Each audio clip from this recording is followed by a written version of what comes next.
Assalamualaikum warahmatullahi wabarakatuh. Waalaikumsalam warahmatullahi wabarakatuh. Alhamdulillahi wahdah, sadaqa wa'dah, wa nasara abdah, wa a'azza jundah. Wassalatu wassalamu ala man la nabiyya ba'dah, wa ala alihi wa sahbihi wa mawalah. La hawla wa la quwwata illa billah, amma ba'du. Saudara-saudara kaum muslimin rahimakumullah, seperti kita maklum bahwa Allah subhanahu wa ta'ala menciptakan manusia dan jin untuk melaksanakan ibadah kepadanya. Manusia yang ingkar terhadap perintah ini dinamakan dengan orang-orang kafir, sedangkan jin yang mengingkari perintah ini dinamakan dengan setan atau syaitan dalam bahasa Qur'annya. Kemudian dalam perkembangannya, jin-jin yang kafir yang dinamakan setan ini bersekongkol dan menjadi bala tentaranya iblis untuk menggelincirkan manusia dengan berbagai macam cara dan jalan dari hal-hal yang diridhoi oleh Allah subhanahu wa ta'ala. Adapun yang namanya iblis, pada hakikatnya cuma satu saja, yaitu yang ingkar kepada perintah Allah untuk sujud kepada Nabi Adam alaihi salam. Iblis inilah kemudian yang menjadi sesepuh, raja, biang atau dedengkotnya para setan. Seluruhnya akan tunduk kepada komando iblis, akan taat dan setia kepada perintah iblis untuk mencari teman yang sebanyak-banyaknya guna menemani mereka di neraka nanti. Maka mereka pun melakukan satu proklamasi yang bisa kita baca dalam surah Al-A'raf ayat 16 dan 17, di mana iblis dengan tegas menyatakan, qala fabima aghwaytani la'aq'udanna lahum siratakal mustaqim.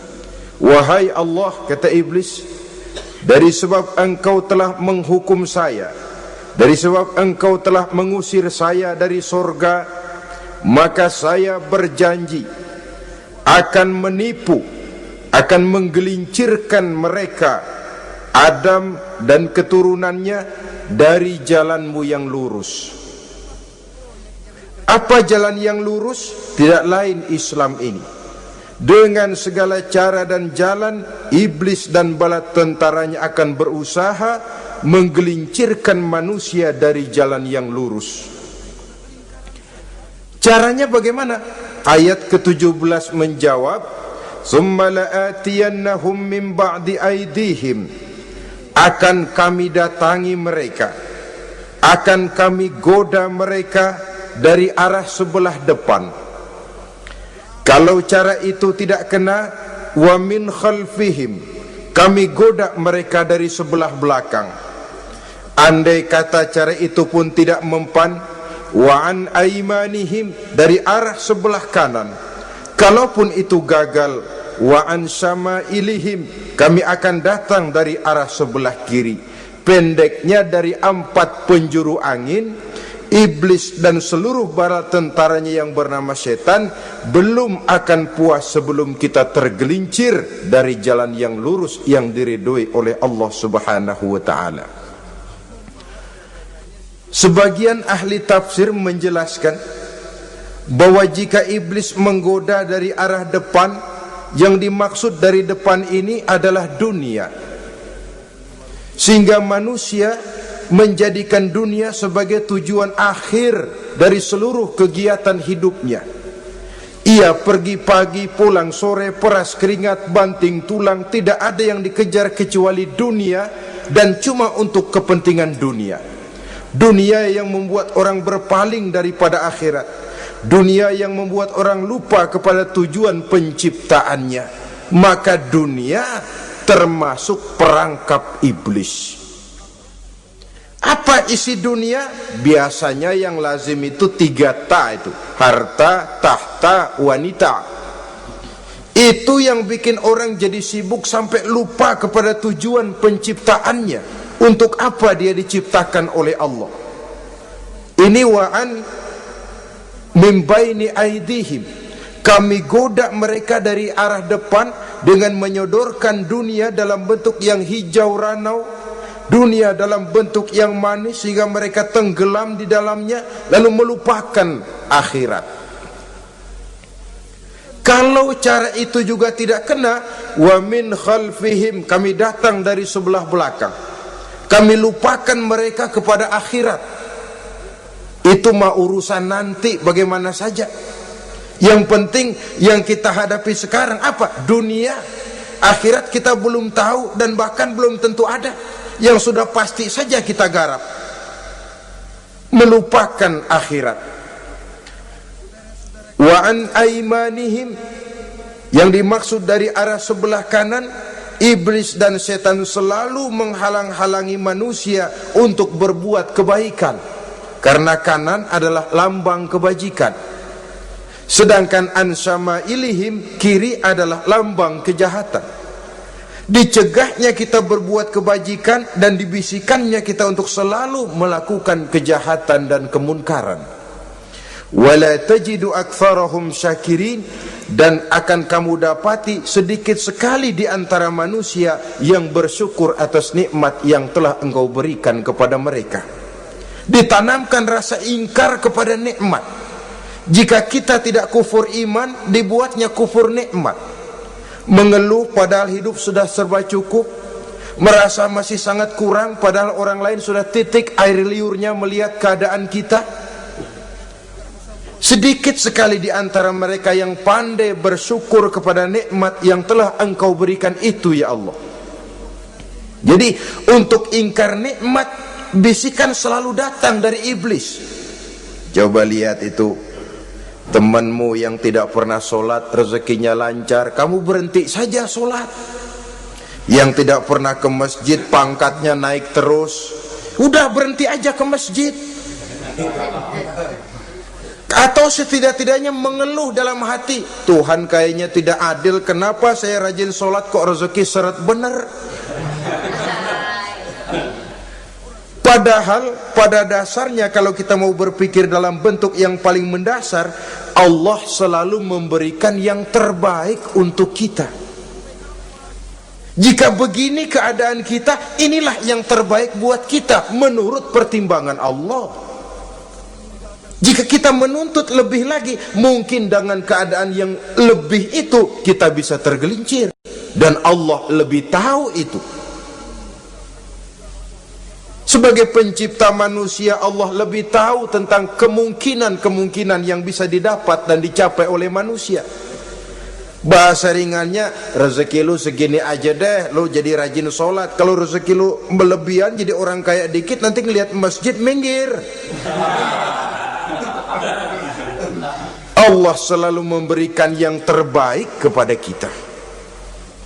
Saudara-saudara kaum muslimin, adapun iblis dan setan sudah menyadari betul bahwa iblis dan setan tempatnya di akhirat nanti jelas neraka. Itu mereka sudah sadari betul. Maka yang mereka kepengen sekarang, bagaimana mencari teman sebanyak-banyaknya untuk menemani mereka di neraka nanti. Nah, inilah yang menyebabkan mereka berjibaku betul. Bahkan ada satu riwayat itu, ada waktu-waktu tertentu di mana para setan ini laporan kepada iblis. Kalau ada yang laporan gagal, bukan main marahnya si iblis ini selaku komandan. Kata setan, Pak, saya gagal menggoda si fulan karena imannya kuat. Goblok kamu. Dengan apa kamu goda dia? Dengan kedudukan. Dia tidak mau. tempuh dengan jalan lain, barangkali dengan harta. Kalau dengan harta tidak bisa, barangkali dengan wanita. Kalau dengan wanita tidak bisa, tempuh segala macam cara. Dan mereka yang laporannya enak, artinya berhasil menggoda banyak orang-orang beriman, itu konditenya naik, bahkan mendapat semacam piagam penghargaan sebagai kadar militan daripada iblis. Nah, mereka berusaha dengan segala macam cara mengumpulkan teman sebanyak-banyaknya. Kalau mereka sendiri sudah tahu, pasti sadar nasib saya di akhirat nanti pasti masuk neraka, diazab dan disiksa oleh Allah. Cuma saya begini ini lantaran ulahnya Nabi Adam dulu. Maka anak-anak cucu Nabi Adam harus menjadi teman-teman saya sebanyak-banyaknya guna menemani saya di dalam neraka. Oleh karena itu, pada kesempatan pertemuan saat ini kita akan membicarakan siapa sih teman-teman setan itu. Diriwayatkan dari Wahab bin Munabbih bahwa pada satu hari iblis diperintahkan oleh Allah untuk datang kepada baginda Rasulullah sallallahu alaihi wasallam dan menjawab segala pertanyaan yang diajukan oleh baginda Nabi. Datang iblis dalam bentuk orang tua pakai tongkat. Jadi iblis itu bisa malih warna. Dia termasuk jenis makhluk halus toh, seperti halnya jin dan malaikat, itu bisa malih warna sesuai dengan yang mereka kehendaki. Ketika datang, baginda Nabi bertanya, "Man anta?" Siapa kamu? Dia jawab, "Ana iblis." Saya iblis. Jujur. "Limadza ji'ta?" Mau apa kamu datang kemari? Kata baginda Nabi. Dijawab oleh iblis, "Innallaha amaroni an atika wa ujibaka an kulli ma sa'altani." Allah memerintahkan saya untuk datang kepadamu dan menjawab segala pertanyaan yang engkau ajukan kepada saya. Nah, atas pernyataan ini baginda Rasul kemudian bertanya dengan dua pertanyaan. Pertanyaan pertama, iblis, "Kam ikhwanuka min ummati?" Ada berapa sih teman-temanmu dari golongan umatku?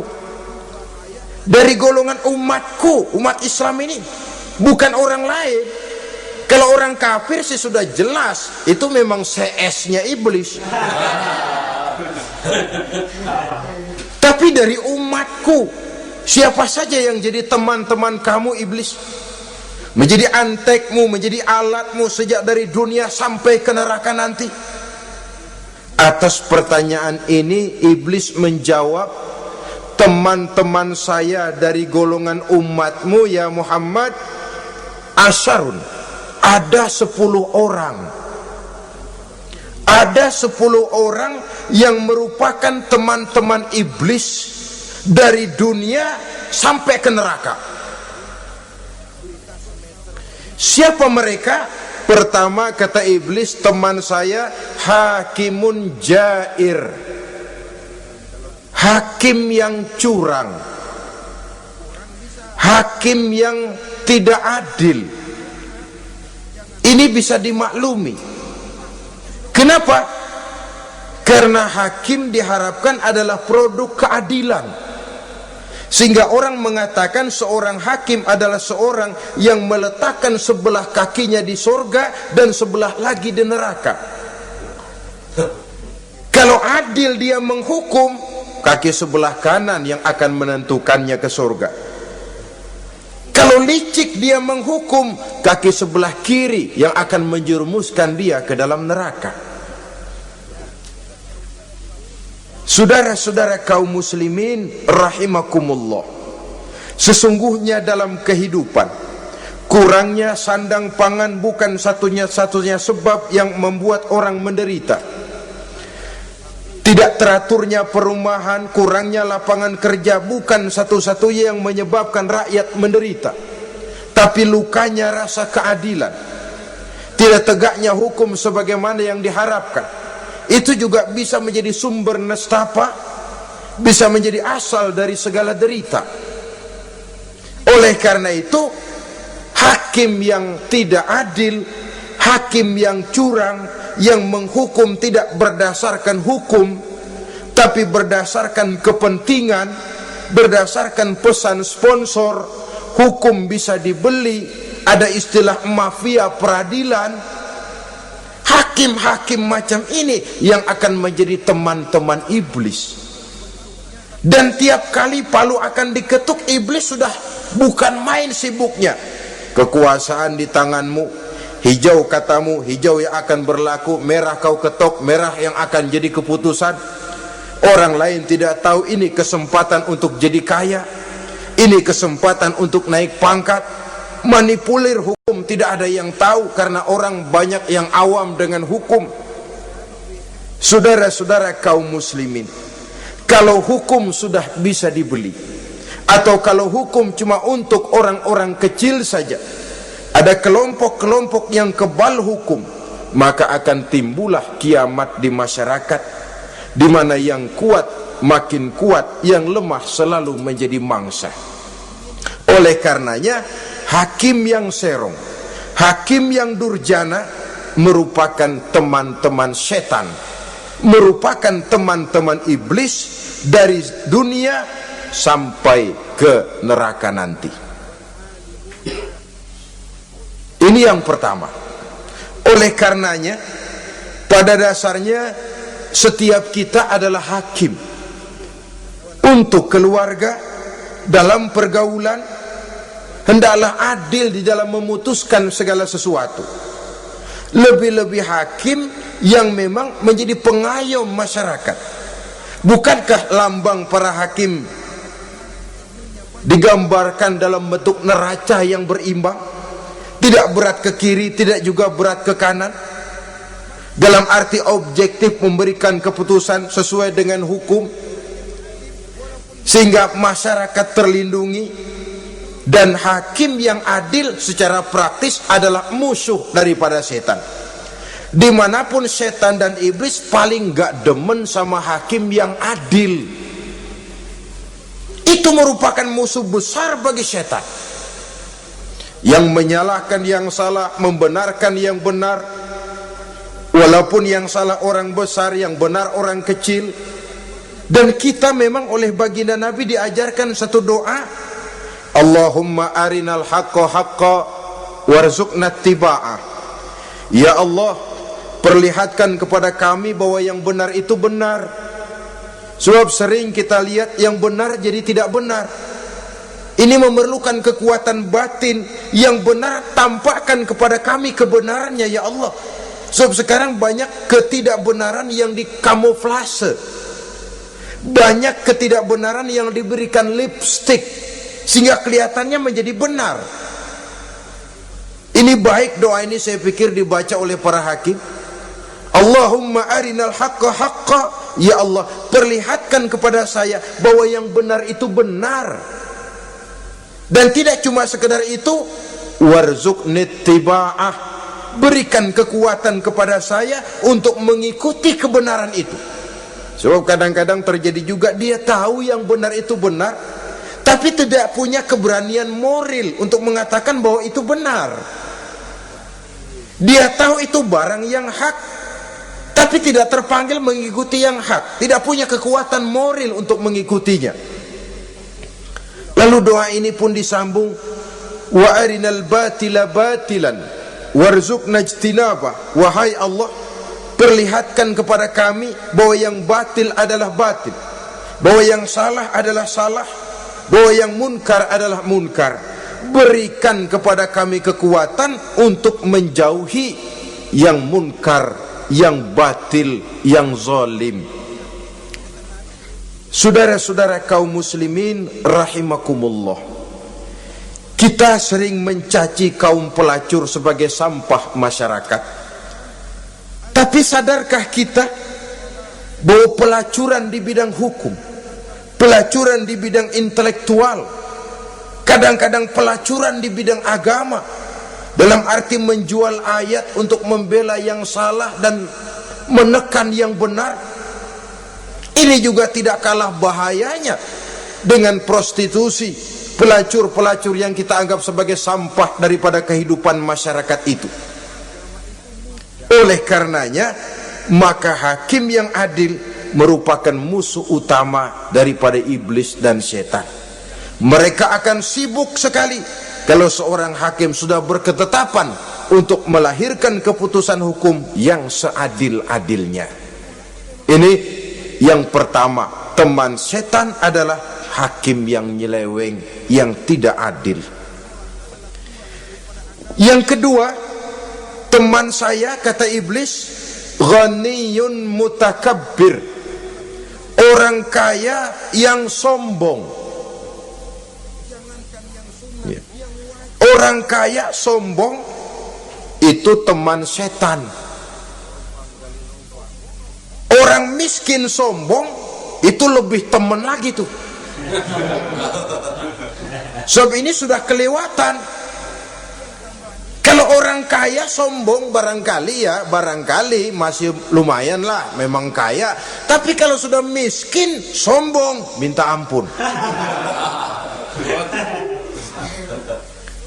Orang kaya yang sombong adalah musuh iblis.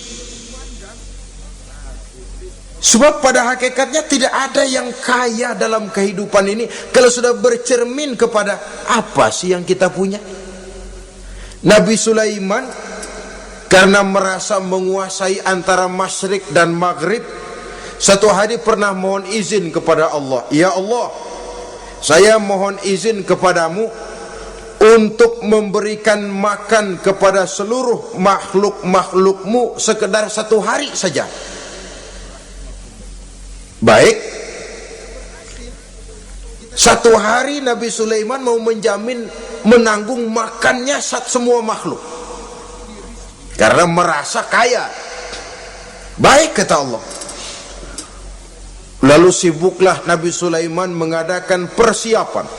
Seluruh bala tentaranya, jin, binatang dikumpulkan, mengumpulkan makanan yang sebanyak-banyaknya, diatur di satu lapangan yang sangat luas. Sebab ini yang mau makan tentu tidak sedikit. Nah, sudah selesai persiapan, kata Allah, sudah selesai Sulaiman? Sudah, ya Allah. Nah, aku mulai dari makhlukku yang paling di bawah, ikan. Ikan nun dipanggil oleh Allah. Rezekimu hari ini mau ditanggung Sulaiman. Naik, makan. Naik ikan ini. Sekali makan seluruh persiapan habis. Goleng kepala Nabi Sulaiman, beliau sadar lalu sujud, maha kaya engkau ya Allah. Boro-boro nanggung makanan semua makhluk hidup sehari, ikan satu nggak keurusan. Ini baru sekali makan, bagaimana nambahnya? Jadi apa sih yang kita anggap kaya ini? Maka orang kaya yang sombong pada hakikatnya kacang yang lupa akan kulitnya. Tidak ada yang kita bawa pada saat kita terlahir ke alam ini, sebagaimana juga tidak ada yang kita bawa pada saat kita meninggalkan alam ini. Harta kita akan pindah nama. Sebab itu yang perlu kita jaga pada hakikatnya tidak lain nilai-nilai iman, sebab ini yang akan kita bawa. Cuma ironinya, karena iman itu abstrak, bukan benda, orang yang kehilangan iman tidak pernah ribut. Sebaliknya, karena harta itu materi, benda konkret, orang yang kehilangan harta cepat merasa, cepat ribut. Motor hilang, ribut. Kenapa? Motor itu benda, kelihatan. Duit hilang, ribut. Televisi hilang, ribut. Kenapa? Benda. Tapi kalau iman yang hilang, wah kelihatannya tenang-tenang saja, Pak.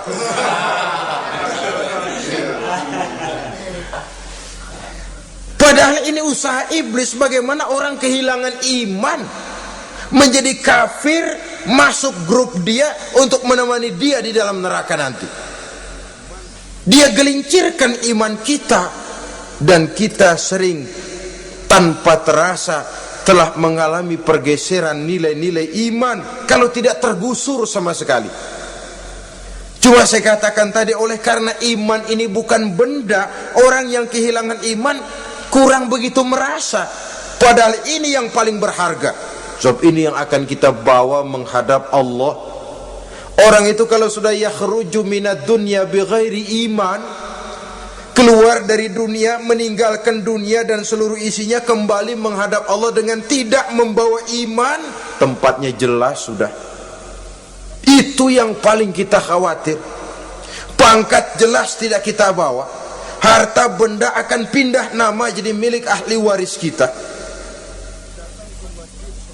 Tiba-tiba iman yang cuma satu itu tempat kita bergantung hilang juga dari diri kita. Dengan apa kita mau menghadap Allah? Dan kemalangan apa yang lebih besar dari orang-orang yang telah kehilangan iman pada saat dia menghadap Allah Subhanahu wa ta'ala. Karena itu saudara-saudara, terutama yang diberikan amanah berupa harta oleh Allah dalam kehidupan ini, bersyukurlah kalau saudara diberikan kepercayaan oleh Allah untuk menyalurkan rezeki kepada orang lain, seperti keran yang nyimpen air tapi tidak untuk dirinya, disalurkan kepada yang memerlukannya. Rezeki dia cuma lewat tangan saya, rezeki dia cuma lewat tangan saya. Berbahagialah orang kalau dipercayai Allah untuk menyalurkan rezeki kepada orang lain. Artinya agen. Yang ditunjuk jadi agen Allah, kok nggak bangga? Kalau sudah kemari cara berpikir, insya Allah rasa bakhil bin pelit alias medit bin koret.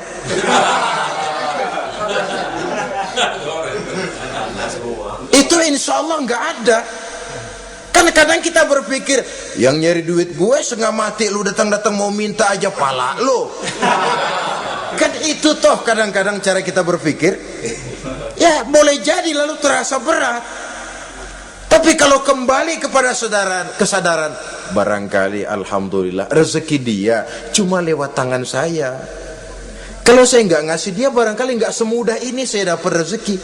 Allah mudahkan rezeki saya karena saya sering membantu orang-orang yang memang memerlukannya. Andai kata saya nggak membantu mereka, belum tentu rezeki selancar ini. Tidak lalu enak aja, peras keringat gua banting tulang, pergi pagi pulang sore, lu datang-datang nada aja. Berbahagialah orang jikalau sekali lagi dia dijadikan agen oleh Allah untuk menyalurkan rezeki kepada mereka yang memang memerlukannya. Kalau tidak ke arah itu kita berpikir, yang timbul bakhil. Bakhil lalu bermegah-megah dengan hartanya, timbul kesombongan. Senang lihat orang susah, lalu dia sendiri dengan hartanya cuma to show only, pameran. Lewat di kampung senang kalau orang melotot lihat mobilnya yang serba mengkilap, sepatunya yang serba mahal. Senang kalau wah, semua gaya hidupnya serba jet set. Wah, wah, wah. Senang betul kalau melihat orang sudah serba bengong lihat keadaan dia. Timbul takaburnya, sombongnya, ngenyek kepada yang lain. Maka orang kaya yang sombong teman iblis, teman setan. Setan senang betul. Sebaliknya secara praktis, orang kaya yang rendah hati adalah musuh iblis. Saudara-saudara kaum muslimin rahimakumullah, lain memang kalau kita diberikan ilmu di akhirat nanti, pertanyaan cuma satu, ilmumu kau amalkan untuk apa? Kalau kita diberikan umur panjang, pertanyaan akhirat satu saja, umurmu kau habiskan di mana? Tapi kalau sudah harta diberikan kepada kita, pertanyaan akhirat dua, min aina iktasabahu wa fima anfaqahu. Hartamu kau dapat dari mana, kau belanjakan kemana? Depan belakang ditanya. Yang ketiga, teman iblis itu tajirun khain, pedagang yang berkhianat, baik kepada sesama teman pedagangnya karena ingin lebih maju dari yang lain, terjadi persaingan yang tidak sehat di berbagai bidang bisnis, ataupun kepada para pembelinya dengan mengatakan barang yang baik adalah barang yang tidak baik menjadi baik. Sebab pada dasarnya apabila kaum pengusaha sudah berkhianat, akan timbul kegoncangan ekonomi. Dan kegoncangan ekonomi dampaknya adalah melahirkan kelas-kelas kemiskinan. Kemiskinan merupakan satu perangkap iblis. Biasanya orang kalau udah melarat udah dekat banget sama kafir. Kalau tidak dilatar belakangi oleh nilai iman yang kuat, udah melarat, udah dekat benar dah sama kafir. Apalagi iblis ini menggodanya, pandai dia. Kepada orang miskin dia datang dengan bujukan materi, kepada yang cukup hartanya dia datang dengan bisikan lain. Pendeknya, iblis dan setan itu kalau ibarat tukang joget, dia ngerti betul irama kendang.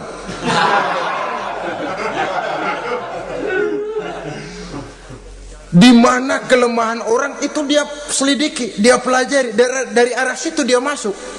Dan secara strategi perang, iblis dan setan ini posisinya memang lebih menguntungkan daripada kita. Kenapa? Dia melihat kita, kita mah nggak lihat dia. Dia bisa pelajari kebiasaan dan kecenderungan kita. Kita nggak tahu kadang-kadang kelemahan kita. Dari arah itu dia masuk. Posisi dan strateginya lebih menguntungkan daripada kita.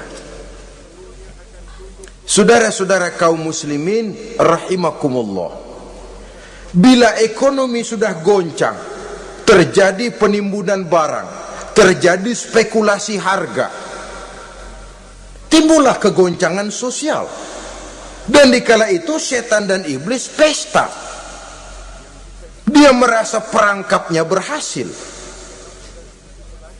Persaingan-persaingan yang tidak jujur, yang pada dasarnya akhirnya bukan cuma merusak sistem ekonomi, tapi juga mempengaruhi hasil kerjaan. Dalam tender-tender usaha-usaha besar misalnya, oleh karena mengajar supaya dia yang mendapat proyek, dia tidak segan sogok sini, suap sana, semir sana, usap sini. Tinggal untungnya sedikit dan dia harus dapat untung besar. Akhirnya apa? Proyek yang dikerjakan cuma asal sekedar jadi. Tidak seperti standar yang ditetapkan lagi. Juga tidak merupakan kesalahan yang sepenuhnya harus dibebankan kepada dia. Kesalahan yang merupakan siklus, mata rantai, sudah lingkaran setan. Itulah sebabnya sering saya ungkapkan, kalau manusia sudah jadi teman setan, lebih buas daripada bajing. Karena bajing cuma makan kelapa, tapi bajingan udah apa saja dimakan. Sudah jadi teman-teman iblis, tidak ngerti halal haram, hak dan batil. Ini kepentingan pribadi apa kepentingan orang banyak, yang penting sikat saja. Jadi yang ketiga ini targetnya memang kekacauan ekonomi, yang kemelaratan, kemiskinan merupakan tangga untuk sampai kepada kekafiran. Dan iblis tahu betul itu.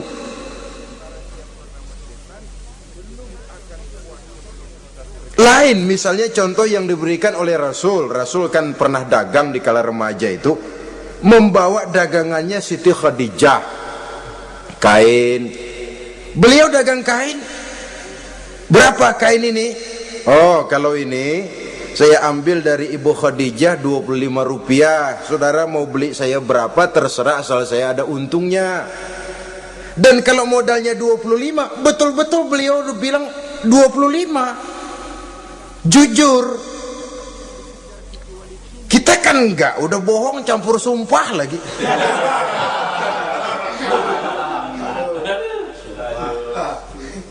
Ini yang ketiga. Yang keempat, teman-teman setan, teman-teman iblis, syaribul khamr. Orang yang minum arak, pemabuk, itu teman setan. Bahkan divonis tidak beriman orang yang pada saat meninggal dunia di dalam perutnya itu masih ada khamr. Tidak beriman divonis. Jadi dalam satu pesta di mana disediakan minuman-minuman keras, iblis itu sudah masang perangkap. Dan bila minuman itu dihampiri orang, dia mulai senang, wajahnya berseri-seri. Kalau minuman dituang ke gelas, dia tepuk tangan. Bila minuman mulai mengalir ke tenggorokan, dia jijimprakan iblis. Girang bukan main.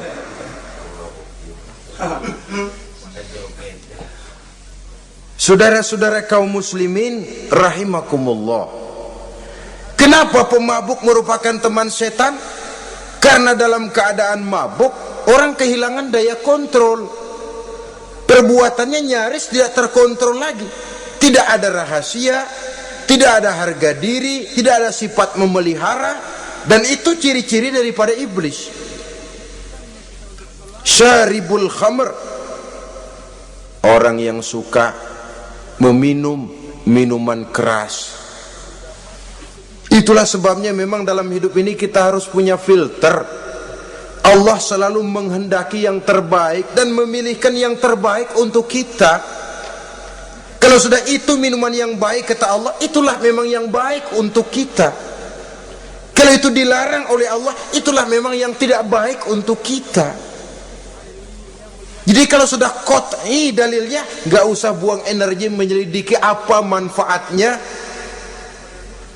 Kalau sudah qat'i dilarang, gak usah buang energi menyelidiki apa bahayanya khamr.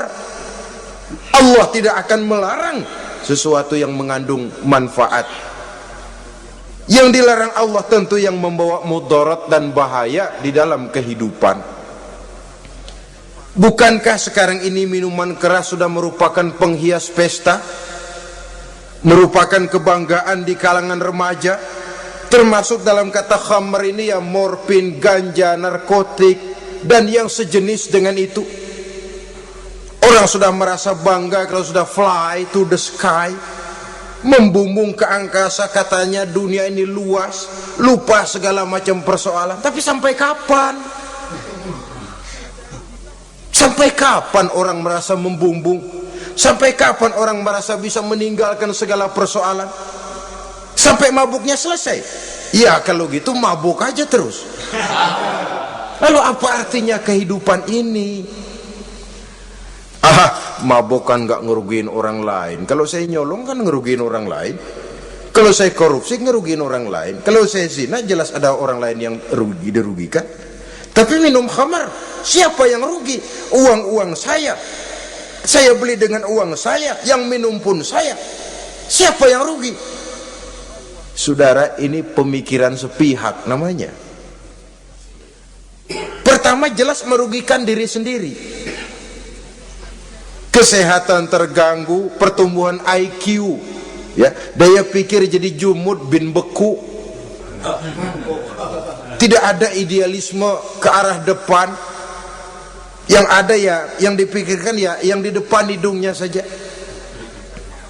Dan konon itu pada mulanya memang orang kan sifatnya cuma ingin tahu, nyobain, ketagihan. Ya kalau orang tuanya masuk golongan have, mampu.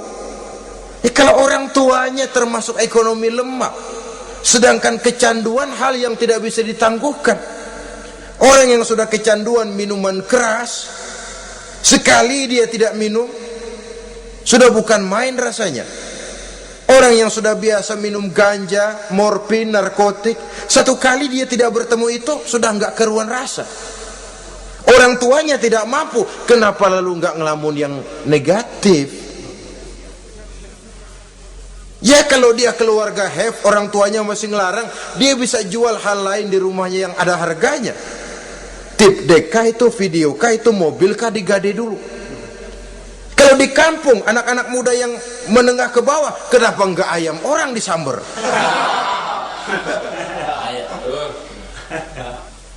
Terjadilah perbuatan negatif yang akhirnya merembet kepada merugikan orang lain.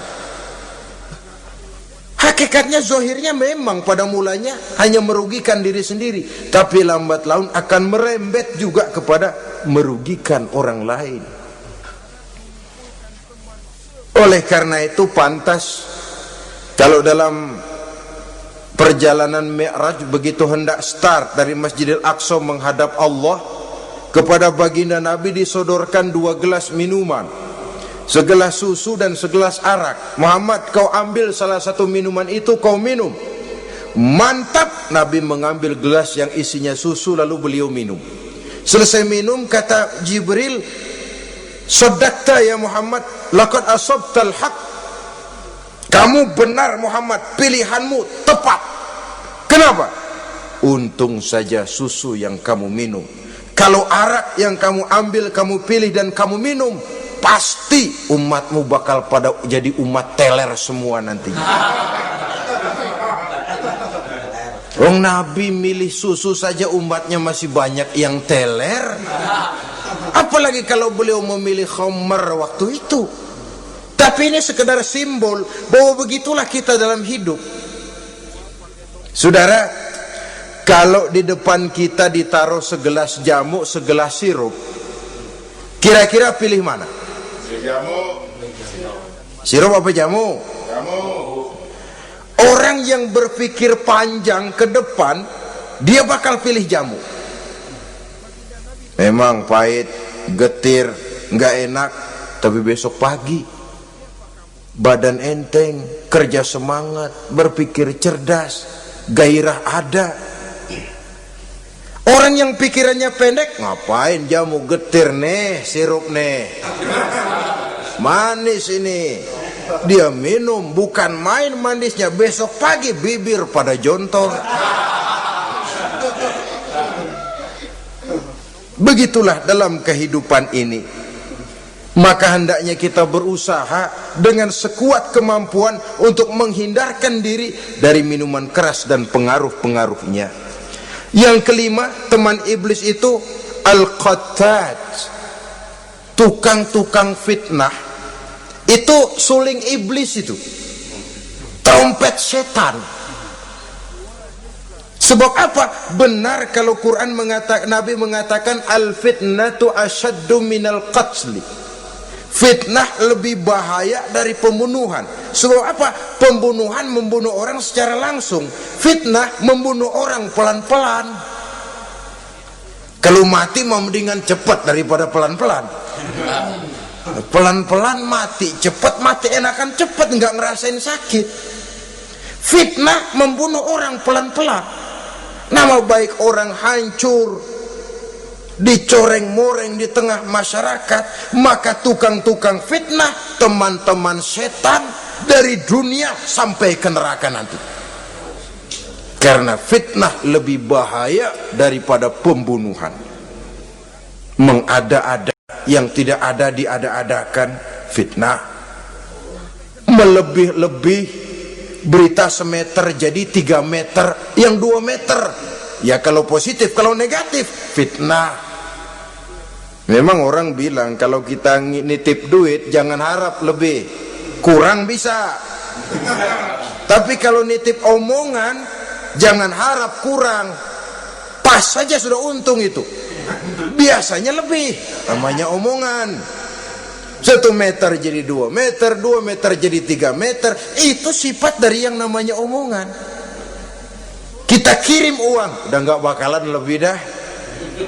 Ini nitip uang sama saya 50.000, tambahin 10.000, langka yang berpikir begitu. Kurang malah bisa, enak aja nitip. Gue kan kemarin pakai ongkos, hitung transport misalnya. Tapi kalau sudah nitip omongan, pas saja sudah untung loh.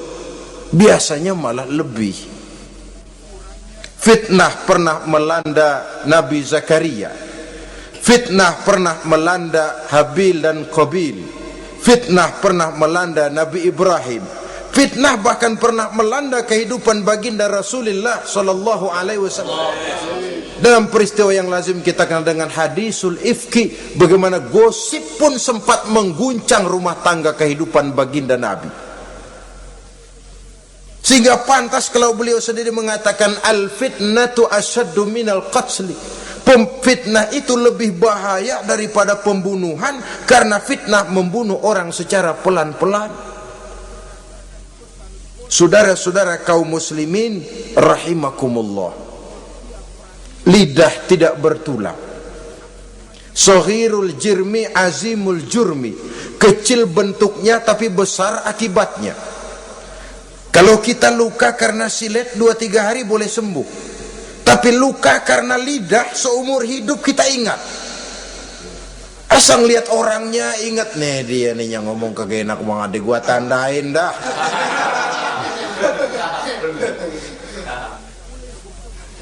Itulah sebabnya pepatah bilang salamatul insan fi hifzil lisan. Orang akan selamat jikalau dia pandai menjaga lidahnya. Saudara-saudara kaum muslimin, yang keenam, teman setan sahibur riya, orang yang riya, beramal cuma to show only, supaya ingin dipuji orang, ingin dilihat orang, riya namanya.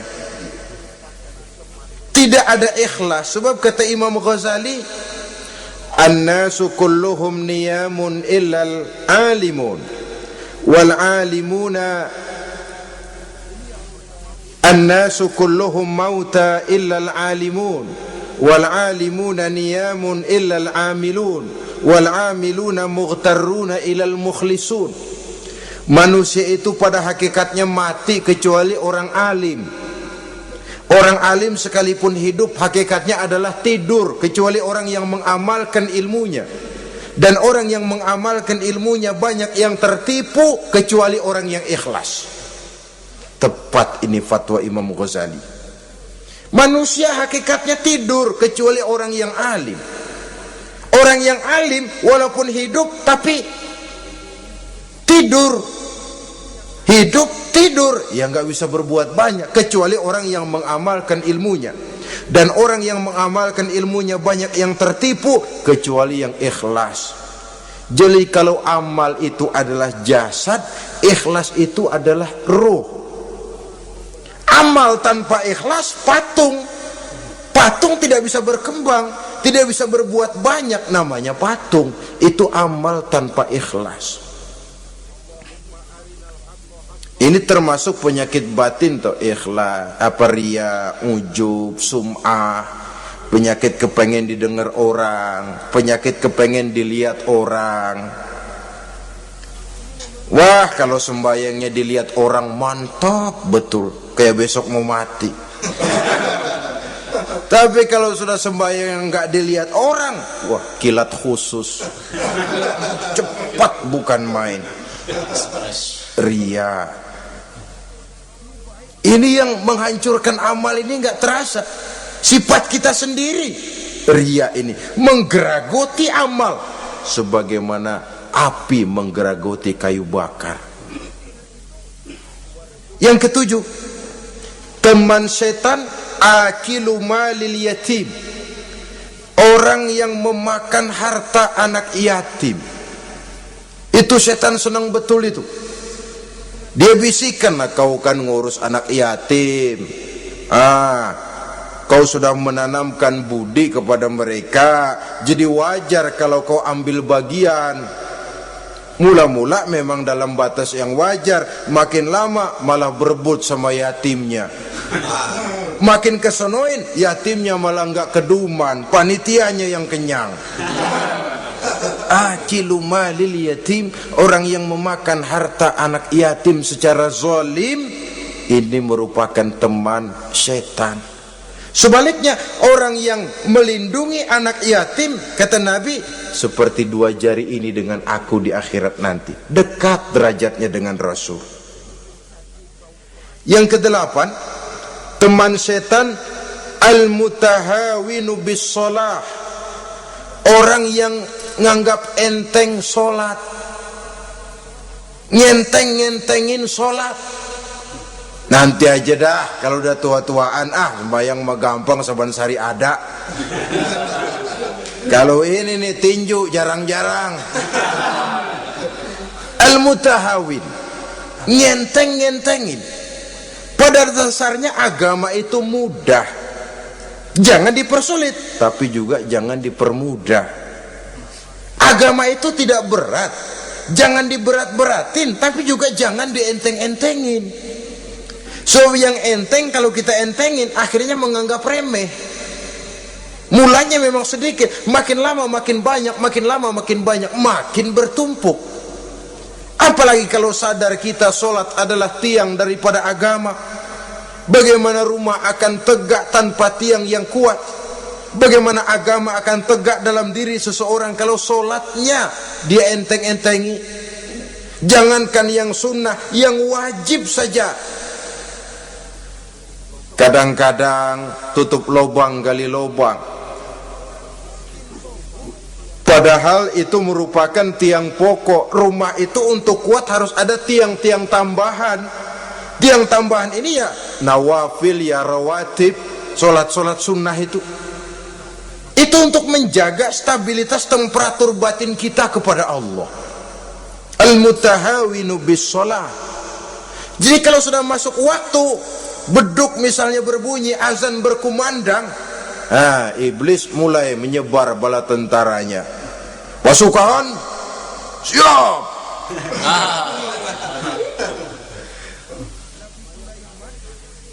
Kama yang dagang dia bisikin, sedang enaknya lo dagang, pembeli lagi banyak-banyak, sembahyang mah ada besok. Sama yang kerja, jangan ditinggal ini kerjaan, tanggung, sembahyang masih ada besok. Saudara-saudara kaum muslimin rahimakumullah, andai kata kita berhasil, kita tinggalkan kesibukan, lalu kita pergi sholat, apa iblis diam? Setan tenang? Tidak, masih dia bisiki kita. Iya, kalau mau sembahyang ya sembahyang, cuma buruan udah. Nah, yang mau belanja, yang mau nunggu, bukan main. Sampai ruku kita tidak sempurna, bacaan kita semrawut, sujud kita tidak lengkap, sholat juga, tapi disitulah masuk iblis. Atau kalau itu kita berhasil cegah, ruku tertib, ada tumakninah, sujud bagus, iblis masuk lagi. Wah, memang sembahyang kamu mantap, orang lain gak ada yang sembahyang kayak kamu. Yang timbul apa? Ujub, sombong kepada diri sendiri. Begitu rapi sembahyang, lo ya pada kagak sembahyang, apaan lo? Gua nih. Itu sudah perangkap iblis. Jadi lewat segala macam cara dan jalan, kepada yang ibadahnya bagus ditanamkan rasa ujub, kepada yang mau berusaha bagus ditanamkan sifat was-was, buru-buru. Saudara-saudara kaum muslimin, ini yang ke-8. Yang ke-9, mani'uz zakah, orang yang enggan membayar zakat itu teman setan. Gak ada urusan sama zakat, sayang-sayang harta dizakatin. Saudara-saudara, padahal zakat itu kata Nabi, zakku amwalakum biz zakat, bersihkan hartamu dengan zakat. Jadi barangkali bercampur harta itu dengan sedikit yang tidak baik, bercampur dengan yang kotor. Zakat itu membersihkan yang lain. Kita misalnya dalam satu kelas punya murid 40 orang, 42 orang, ada 2 orang yang bandel, nggak ketulungan. Sudah segala macam cara kita perbaiki, nggak juga berhasil. Ini kan kalau nggak diatasi kan mempengaruhi yang teman-teman yang 40 orang. Untuk menyelamatkan yang 40 ini, nggak apa-apa yang 2 keluarin. Bikin pemecatan. Anak saudara, kami sudah tidak sanggup lagi mengajar. Dengan ini kami berhentikan dari sekolah yang kami pimpin untuk menyelamatkan teman-teman yang lebih banyak. Mengeluarkan yang 2 untuk menyelamatkan yang 40. So kalau tidak ini nanti ngerembet, yang 40 ngikut jadi ngeres. Itu juga harta. Zakat untuk membersihkan yang masih tersisa. Yang terakhir, yang ke-10, teman setan, musuh, teman iblis, man yutilul amal, orang yang terlalu panjang angan-angan, penghitung bintang di langit, yang hidup cuma ngitung jikalau, wiridannya cuma jikalau.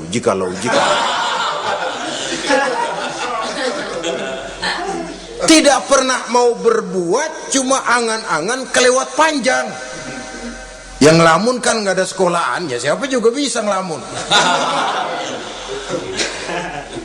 Orang bukan tidak boleh bercita-cita, bahkan cita-cita yang mendorong kita untuk bergairah dalam kehidupan.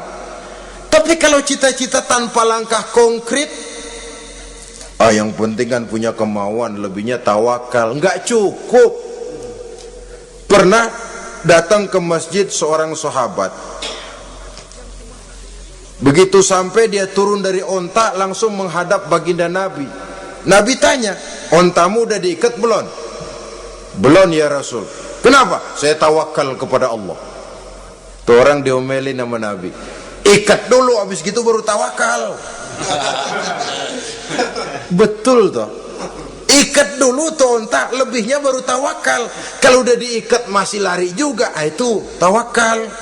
Lah belum diikat udah tawakal. Orang yang terlalu panjang angan-angan, yang akhirnya kalau tidak merusak cara berpikirnya, akan mendorong dia kepada perbuatan yang negatif untuk mewujudkan angan-angannya itu. Macam misalnya ya, pakaian kepengen bagus, harta mau banyak, usaha ogah, kerja capek sedikit tidak mau, kepengen seperti orang-orang, lalu ngelamun. Kalau tidak jadi gila, ya merusak perbuatannya. Kan berapa banyak orang yang kepengen kaya, gagal lalu jadi sableng. Kertas koran ditumpukin, dikantongin, dia kira gepokan duit. Hawanya duit udah banyak aja. Tulul amal, terlalu panjang angan-angan. Nah, saudara-saudara, kalau kita sudah tahu itulah teman-teman setan, teman-teman iblis, mari kita berusaha jangan termasuk salah satu di antara 10 orang yang menjadi teman-teman iblis ini. Lalu cara untuk mengatasinya bagaimana? Imam Al-Ghazali rahimahullah memberikan tuntunan. Pertama, untuk mengatasi perangkap setan, jangan sampai kita termasuk salah satu teman setan, zikrullah. Banyak ingat kepada Allah. Sebab Nabi bersabda, inna zikrallahi ta'ala fi janbi syaitan kal akillati fi janbi ibni Adam. Sesungguhnya zikrullah, zikir kepada Allah itu dapat menyakiti setan sebagaimana penyakit menyakiti lambung anak Adam. Jadi setan itu akan kurus kalau kita hantam pakai zikrullah. Setan tidak berdaya, lemah kalau kita hantam pakai zikrullah. Ingat Allah, selalu merasakan kehadiran Allah dekat dalam hidup. Itu senjata pertama. Dengan zikrullah, setan kurus. Kalau udah kurus ya lemes, nggak berdaya ngadepin kita. Tapi kalau nafsu yang kita ikutin, kita umpanin tuh setan, lah gemuk. Begitu gemuk, makin berleluasa dia ngutak-ngatik kita. Yang kedua, jangan mendekati tempat maksiat. Sebab man hama haulal hima yusiku ayyaqa'a fi. Orang yang main di pinggir kali ditakutin kecebur di kali. Jangan mendekati tempat yang cenderung membawa kita ke tempat maksiat. Saudara-saudara, yang ketiga, mengosongkan perut. Dalam arti rajin puasa, puasa sunnah. Kata Nabi, inna syaitan yajri min ibni adam majrad dam fadayyiku majariyahu bil ju'. Setan mengalir dalam diri manusia seperti mengalirnya darah. Maka persempit jalan setan dengan apa? Bil ju', dengan memperbanyak lapar, bukan memperturutkan syahwat. Pantas kalau Nabi bilang, saya adalah sekelompok orang yang tidak makan kecuali kalau kami lapar, dan kalau kami makan tidaklah sampai kekenyangan. Bukan enggak kenyang, tapi enggak kekenyangan. Yang terakhir kata Imam Ghazali, hendaknya kita selalu ingat bahwa tujuan iblis dan setan adalah menjerumuskan manusia, menyengsarakan manusia, supaya kita menjadi teman mereka di neraka nanti. Kalau ingat itu, insya Allah kita bisa mengerem diri. Nah, inilah saja yang dapat kita sampaikan pada pertemuan kali ini. Mudah-mudahan ada manfaatnya. Terima kasih dan mohon maaf. Usikum wa nafsi bitaqwallah. Wassalamualaikum warahmatullahi wabarakatuh. Waalaikumsalam.